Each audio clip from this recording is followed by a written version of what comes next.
I've known John Beswetherick since I was a young child, and back then, boys who were at the village went to the Worcester, Smithville, and Orrville public schools.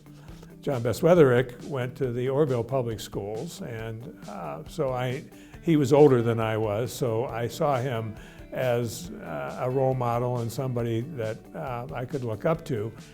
Where I had had a great deal of interest in school when I was in primary grade, it just wasn't working.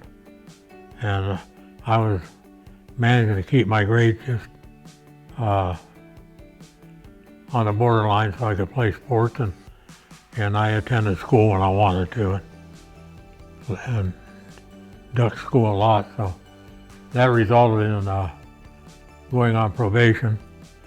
And I'll never forget the name of my probation officer, Orpheus Nurchus. And he said, I have to take a boy down to Columbus, the Bureau of Juvenile Research, Friday, and if you want to ride along, I'd like to stop in Smithville on the way back, have lunch, and then go out to Boys Village, and I'd like you, no strings attached, I'd like you to visit it. And that's how it all started. I visited, and I hit it off good with the people in charge there. And so on the way home, he asked me what I thought about it, told me I'd have my choice of 3 high schools, and so I agreed to try it, and really turned my life around down there. Obviously, if he was at the village as a child, he had some challenges. And in spite of those challenges, he has been a very successful person. He had maintained a career at Chrysler. After he retired from Chrysler, he was in the trash hauling business and helped and employed people who needed help finding jobs and making ends meet. I've always tried to give back. I don't have a lot of money. I've spent most of it, but somebody needed it at the time worse than I did. But without a lot of people going to bat for me, my life could have taken a whole different twist. John always impressed me as someone who cared about other people.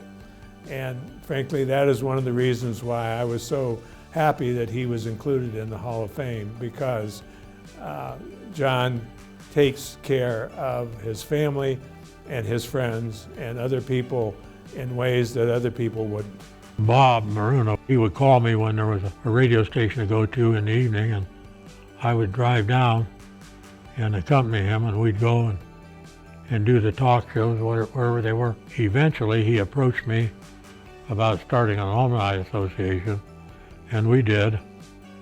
And so I worked real closely with him for a long time. After I left there, never came back and did the things that I did for a pat on the back or recognition.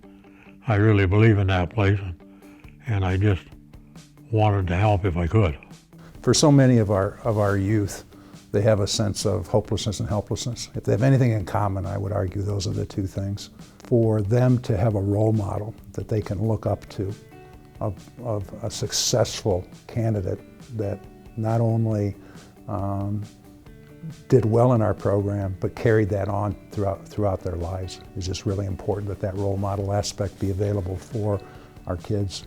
Our staff need to see that. Our work is hard. It really is hard. And to see the fruits of that work come to fruition in people like John makes it all worthwhile.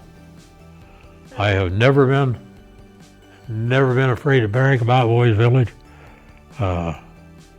Boys Village was as important a part of my life as anything that I can remember.